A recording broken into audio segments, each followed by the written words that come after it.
Assalamualaikum warahmatullahi wabarakatuh. Salam sejahtera bagi kita semua. Perkenalkan, nama saya Filsiliana Pembonan, CGP Angkatan 9 Kabupaten Tanah Toraja. Saya bertugas di UPT SDN 9 Bituang. Saya ingin melakukan tugas demonstrasi kontekstual modul 3.1 tentang pengambilan keputusan berbasis nilai-nilai kebajikan sebagai pemimpin. Dalam hal ini saya akan mewawancarai beberapa kepala sekolah. Selamat menyaksikan.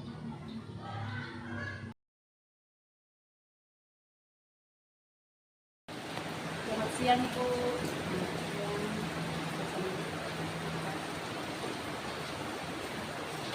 Ibu, apa kabar Ibu? Ya. Mohon maaf kalau Ibu ada waktunya Ibu. Ya. Saya akan mewawancarai Ibu. Saya dari JGP Angkatan 9 Kabupaten Tanah Toraja. Tugas saya mewawancarai Ibu terkait dengan pengambilan keputusan yang ada di sekolah, karena di sekolah pasti banyak kasus ya.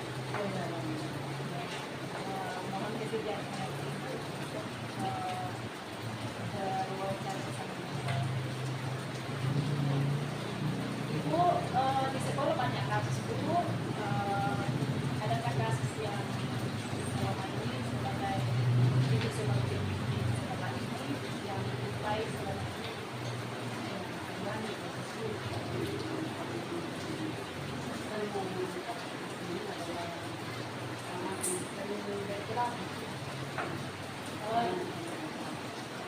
Jadi di sekolah di sini ada anak-anak yang Ibu, selama ini bagaimana Ibu dapat mengidentifikasi kasus-kasus yang merupakan dilema etika atau digital moral? Untuk mengidentifikasi Ibu,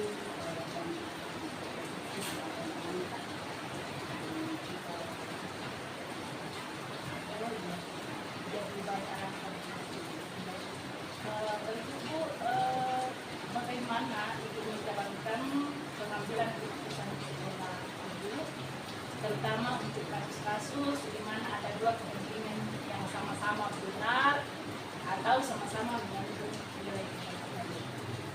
Ya, itu sama-sama bisa keputusan dalam hal yang sama-sama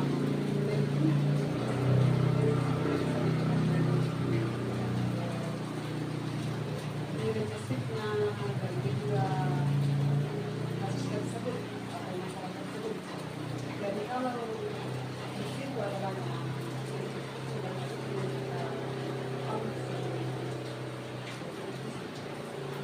luar biasa ya. Jadi kita lihat dari apa yang disebutnya masalah ini. Ya baik Bu, langkah-langkah atau prosedur seperti apa yang biasa Ibu lakukan selama ini? Langkah-langkah yang saya lakukan itu adalah misalnya anak-anak yang berkelanjutan di situ akan memberikan tugas kepada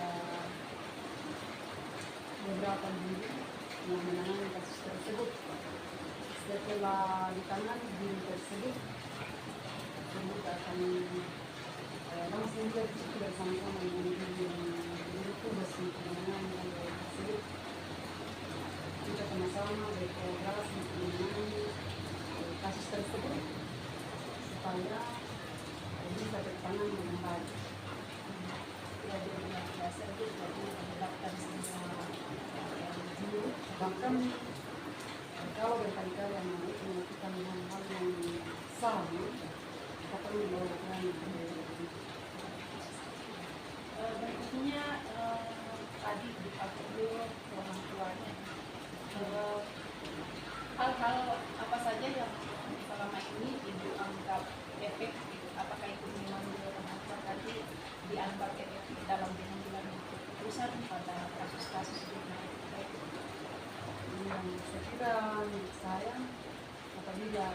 beberapa orang yang kita libatkan, misalnya orang tua, guru, dan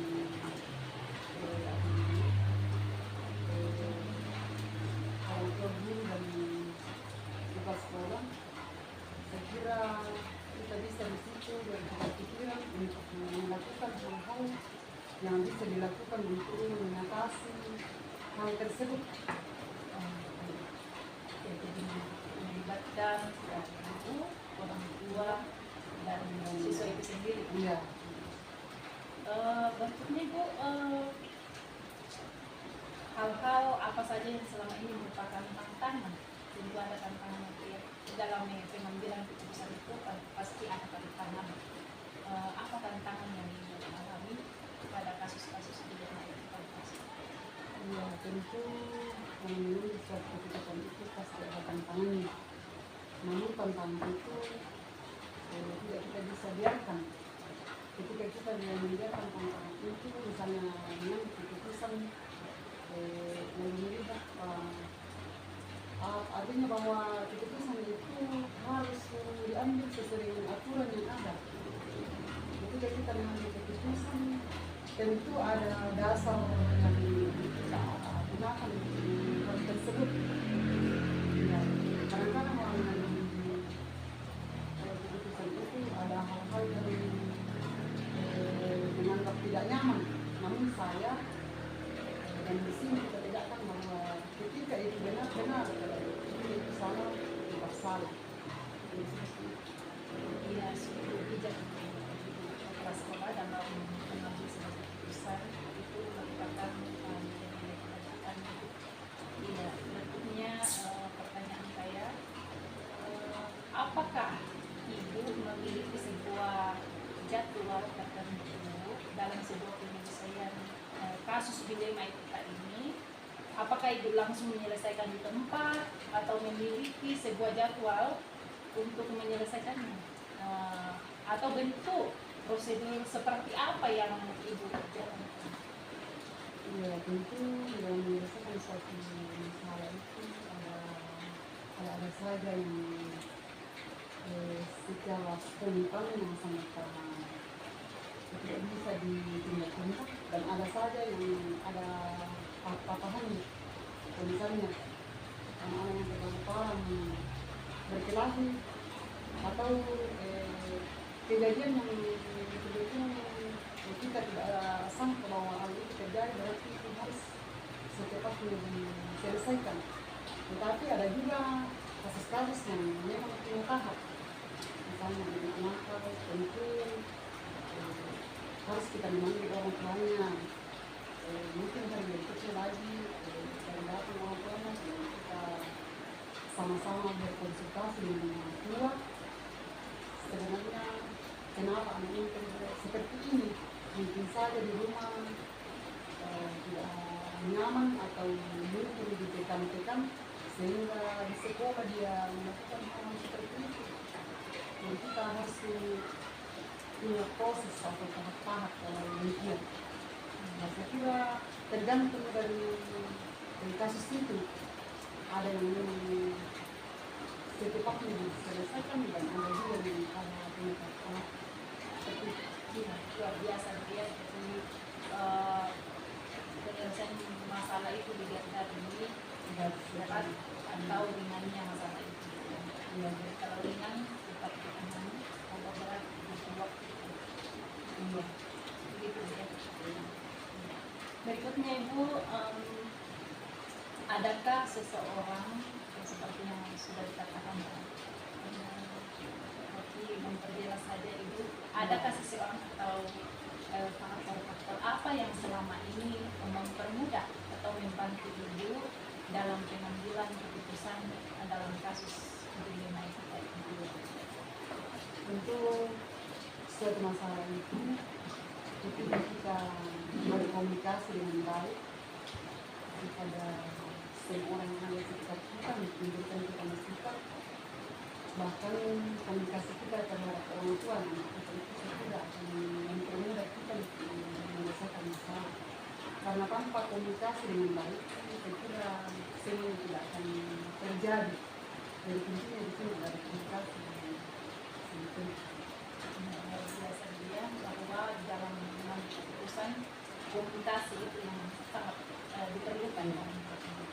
baik Ibu, pertanyaan saya yang terakhir Ibu, bahwa dari semua hal yang telah disampaikan tadi, pembelajaran apa yang dapat Ibu petik dari pengalaman Ibu dalam mengambil keputusan pada dunia kita? Ini pengalaman saya bahwa sesuatu yang kasus yang kita alami itu tanpa komunikasi yang baik, kerjasama antara guru-guru yang ada di sekitar kita, kerjasama orang tua, tidak akan terselesaikan dengan baik. Jadi intinya di sini bahwa komunikasi itu sangat penting dan kerjasama juga itu sangat penting untuk menangani hal-hal seperti ini. Dia luar biasa Bu ya. Jadi terima kasih Bu atas waktunya. Dapat saya simpulkan dari pertemuan kita saat ini bahwa Ibu telah mengambil keputusan dengan berbasis nilai-nilai kebajikan dan juga sudah berpihak pada murid dan dapat dipertanggungjawabkan. Terima kasih Bu atas waktunya. Mohon maaf kalau ada salah kata. Mohon dimaafkan Ibu. Semoga Ibu selalu sehat di dalam kehidupan tugas di dalam sekolah ini.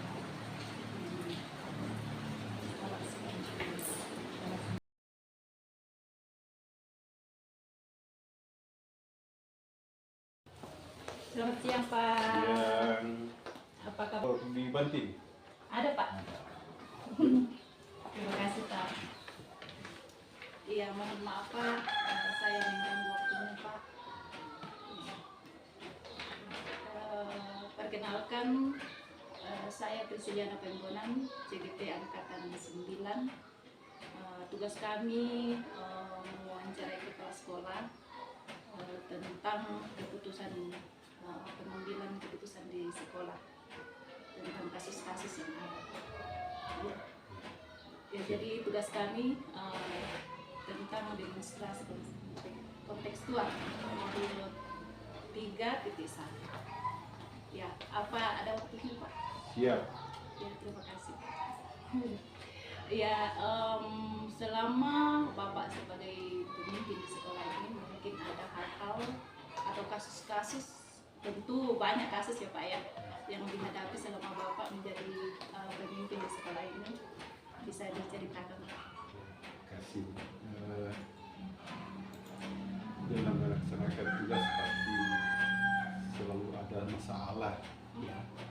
Dimanapun dan kapanpun itu pasti ada masalah atau kasus yang kita hadapi. Untuk menyelesaikan atau mengambil keputusan itu yang tepat, tentu diperlukan nilai-nilai atau prinsip pendekatan, ya, dan langkah-langkah yang tepat untuk mengambil keputusan ini. Ya, tentunya supaya keputusan itu tepat berlaku adil. Dalam pengambilan keputusan itu pasti kan kita punya langkah-langkah pasti, ya, ada langkah yang tempuh. Kita lihat dulu definisi masalah apa ya. Setelah itu kita kumpulkan data-data yang diperlukan untuk itu.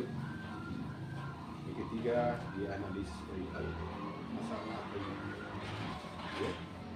Setelah itu mungkin setelah ada analisisnya kita tentukan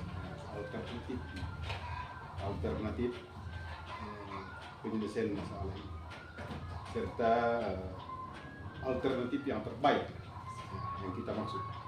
Setelah kita ambil alternatif, putuskan. Dari hasil keputusan itu kita lihat implementasinya di lapangan bagaimana kira-kira. Apakah sudah cocok atau tidak?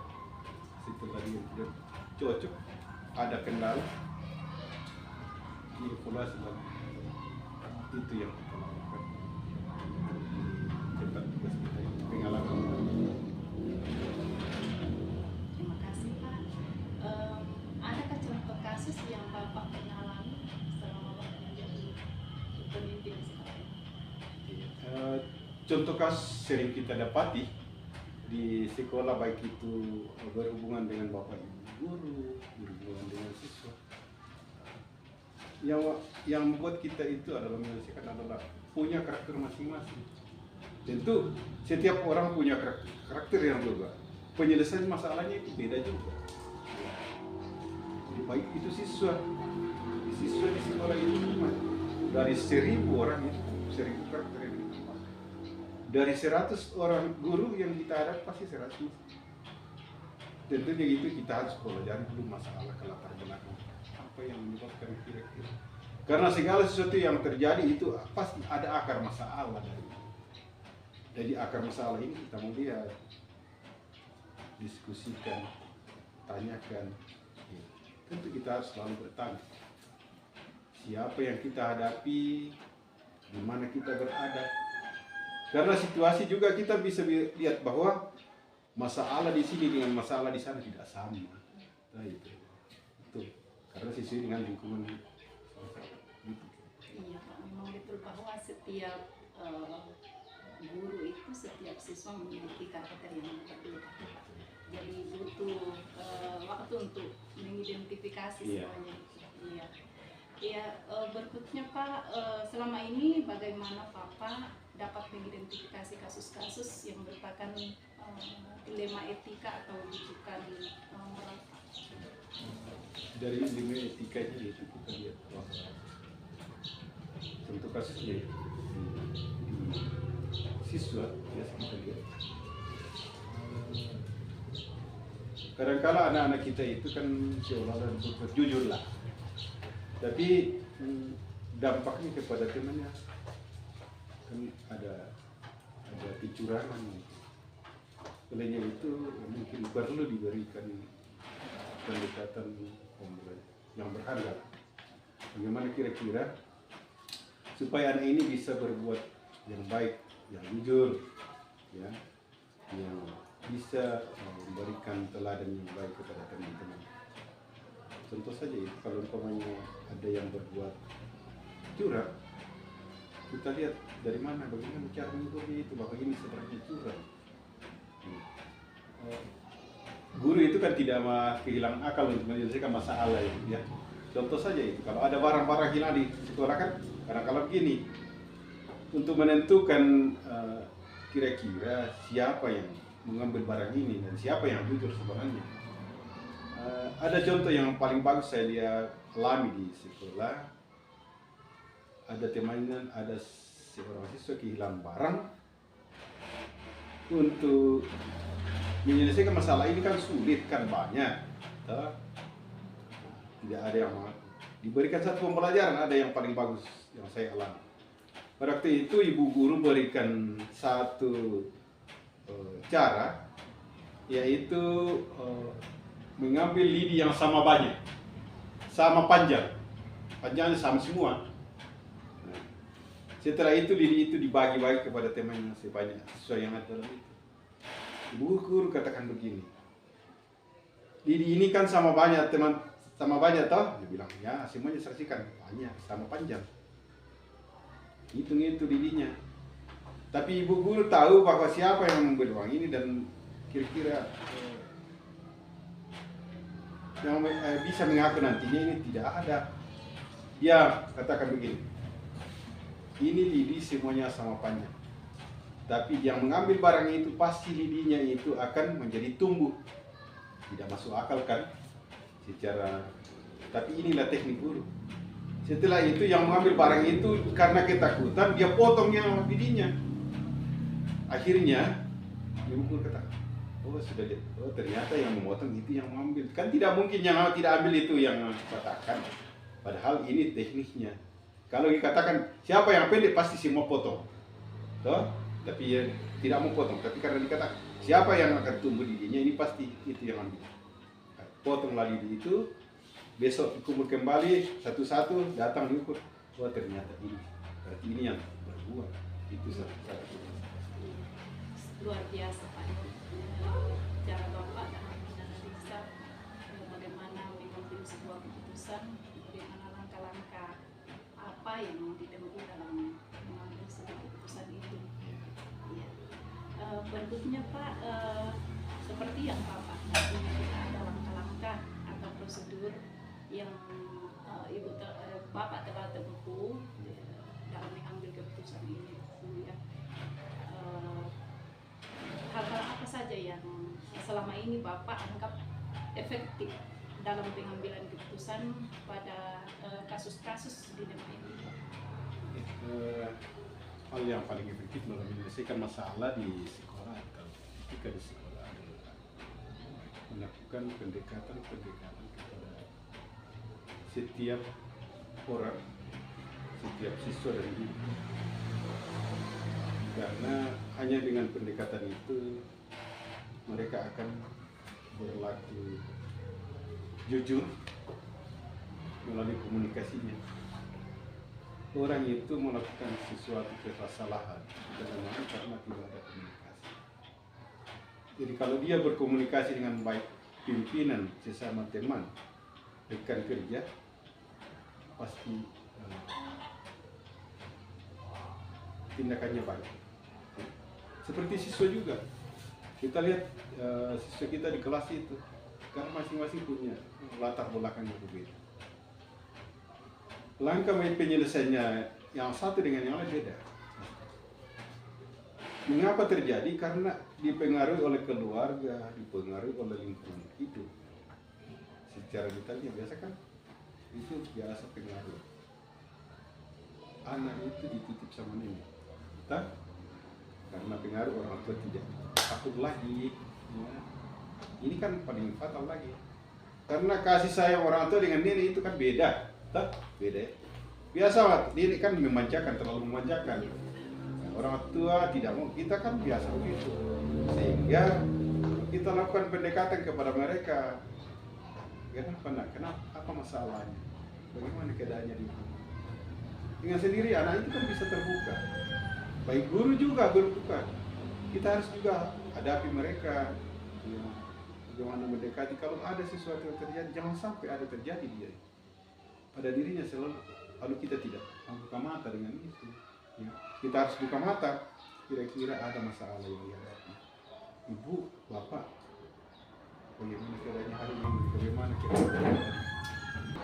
Pasti dia lebih curhat kepada kita apabila kita mendekati dia. Ya. Dan dia mau berbagi dengan kita itu. Setelah itu kita bisa selesaikan. Jalan keluar begini, gitu. Kan tidak semua masalah itu bisa diselesaikan dengan diri sendiri. Butuh bimbingan orang lain, butuh bantuan orang lain. Ya. Dari situlah kita bisa lihat, ya, ternyata yang saya lakukan harus begini. Karena apa? Orang itu biasa tertutup, ya. Dan kalau kita selalu tertutup, kan masalah tidak akan selesai. Harus terbuka. Baik kepada sesama rekan kerja, kepada atasan kita, kepada bawah, supaya terjadi kolaborasi yang baik, kerjaan bisa selesai dengan baik. Organisasi itu adalah kemampuan untuk mempengaruhi orang lain. Seorang pemimpin harus mampu mempengaruhi orang lain untuk mau bekerja sama. Luar biasa Pak ya, bahwa pemimpin yang baik itu adalah mampu mempengaruhi orang-orang yang ada di sekitarnya. Ya. Termasuk guru, siapapun yang ada di lingkungan sekolah, di lingkungan masyarakat dan di luar. Berikutnya Pak, hal apa saja yang selama ini merupakan tantangan dalam pengambilan keputusan pada kasus-kasus dilema etika? Tantangan itu kan selalu berhubungan dengan prinsip eksternal dan internal, ya. Artinya tantangan dari dalam dan dari luar. Nah, inilah yang harus kita pikirkan baik-baik. Orang Peter katakan bahwa manusia itu tidak cukup dari tantangan, baik secara pribadi maupun dari lingkungan sekitar. Tapi kita harus punya kemampuan untuk menganalisa itu. Ya. Bisa. Kita harus punya pikiran dan hati. Pikiran berjalan, hati juga menerjemahkan. Karena kalau orang itu memimpin, melakukan sesuatu hanya karena pikirannya, tidak punya hati, ya. Dan hati ini tidak boleh didustai, tidak boleh dibohongi, ya. Karena bagaimanapun itu perbuatan itu kita lakukan, kalau tidak sesuai dengan hati nurani akan berperanglah otak dengan hati, ya.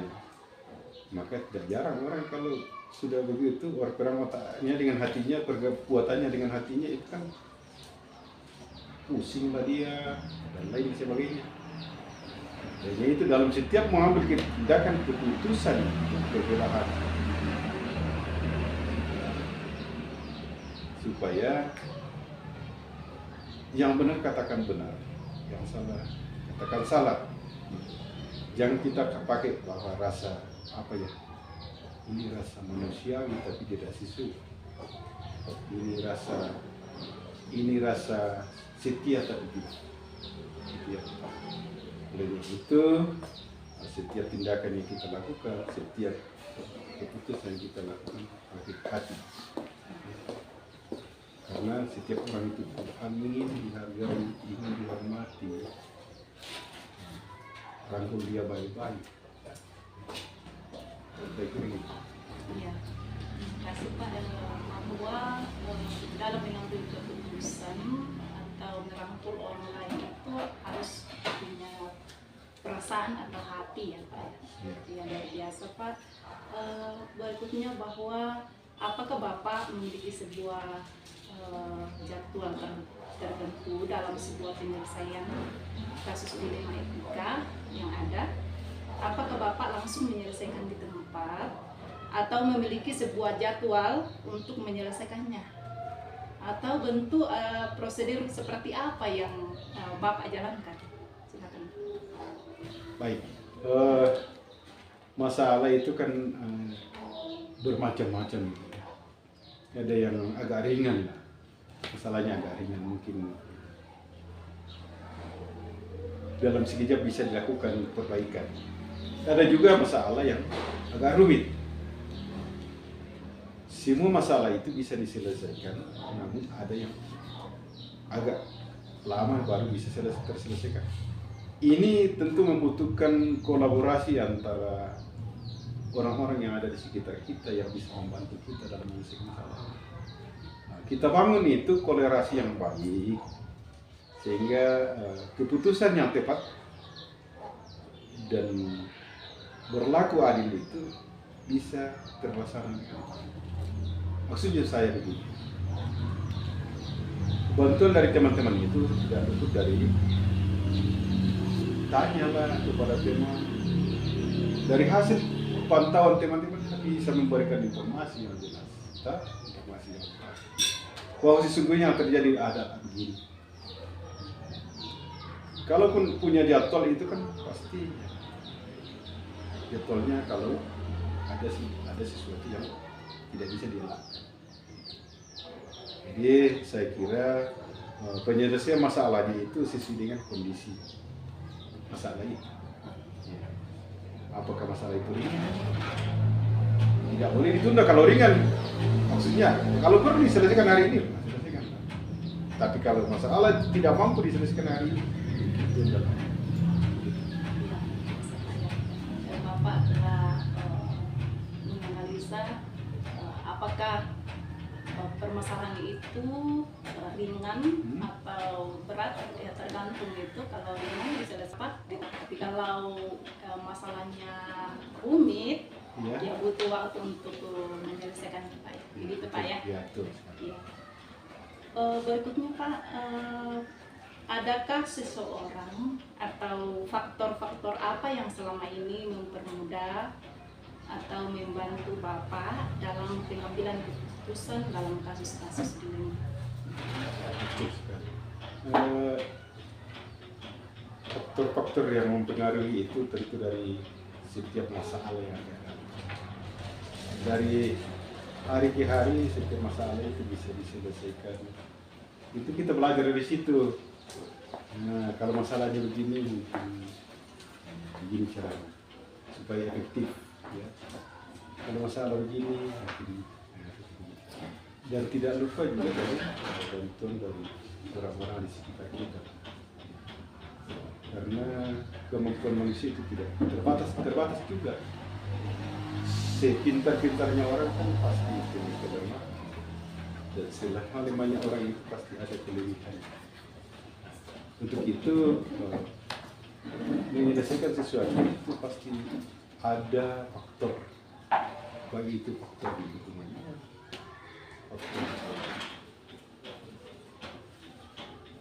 Namanya rumah tangga dan sebagainya, sehingga kita itu ya pasti orang-orang di sekitar itu. Tidak mungkin orang lain yang melihat, oh si A, berdasarkan dari apa yang kita tanyakan, siapa pelakunya dan di mana berlakunya. Tentu masalah di itu tidak mungkin kita tanyakan ke Makale kan? Ya. Itu kan masing-masing daerah itu punya masalah, cara prinsipnya, karakter orang di dalam. Karakter orang di sini beda di Makale, sehingga butuh bantuan di dalam itu yang sudah berpengalaman di situ. Mungkin sudah sekitar sekian tahun, apalagi kalau kita orang baru perlu belajar. Jadi kita harus belajar dan jangan bosan juga. Dan setiap masalah itu tanyakan dulu. Kapan terjadi? Kenapa terjadi? Siapa pelakunya? Dengan mengetahui semua ini pasti kita tahu itu latarnya di sini. Ya, luar biasa Pak ya, bahwa semua dilibatkan dalam hal ini, semua stakeholder gitu ya. Yang pertanyaan saya terakhir, bahwa dari semua hal yang sudah disampaikan, pembelajaran apa yang dapat Bapak petik dari pengalaman Bapak mengambil keputusan untuk 75 MTK ini? Mengambil keputusan yang paling saya lakukan adalah yang paling saya bisa lihat adalah bertindak tegas dan adil. Ambil keputusan yang tegas dan adil itu akan bermanfaat atau akan berfungsi lama, waktunya akan berlaku lama. Kalau kita kurang adil menyelesaikan masalah itu sifatnya singkat, jangka singkat saja, waktu singkat, waktunya singkat. Tapi kalau kita mengambil keputusan yang tepat dan adil, jangka waktunya itu lama. Bahkan anak cucu pun bisa menikmati itu.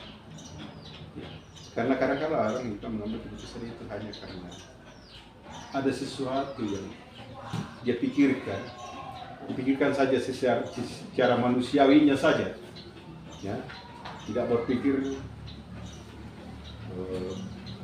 masa depannya. Kira-kira kalau saya ambil keputusan begini secara manusiawi, apakah bermanfaat 10 tahun ke depan, 20 tahun ke depan? Kita mengambil keputusan itu supaya mereka contoh keputusan itu tidak salah, bisa berlaku untuk semua, dimanapun, kapanpun kita melaksanakan itu dan dimanapun kita berada. Hanya karena mau mendapat kepujian sehingga kita mengambil keputusan yang salah. Jadi itu mengambil keputusan harus tegas dan adil. Iya, luar biasa Pak. Terima kasih atas semua jawabannya. Bisa saya simpulkan bahwa Bapak dalam mengambil keputusan sudah menerapkan nilai-nilai kebajikan, sudah berpihak pada murid dan dapat dipertanggungjawabkan. Ya, terima kasih Pak atas waktunya. Mohon maaf kalau ada salah kata Pak. Ya, semoga Bapak selalu sehat. Ya, amin. Tugas di sekolah ini. Terima kasih Pak.